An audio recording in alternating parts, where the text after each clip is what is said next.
We're coming to the end of our EB410.2 build now, so onwards and upwards to bag N.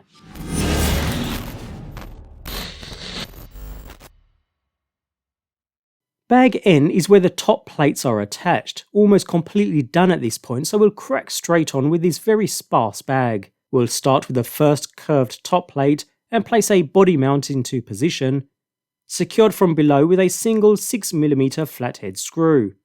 Next, lower into position towards the front end of the vehicle, and secure with two 10mm buttonhead screws on the rear, and a further two 10mm buttonhead screws at the front centre.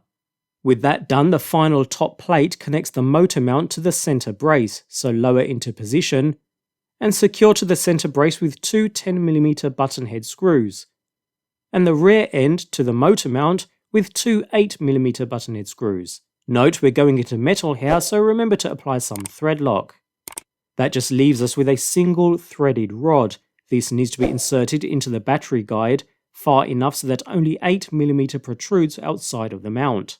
And with that very simple and quick addition, bag N is complete. Onto our final bag, bag O, with our rear wing mount.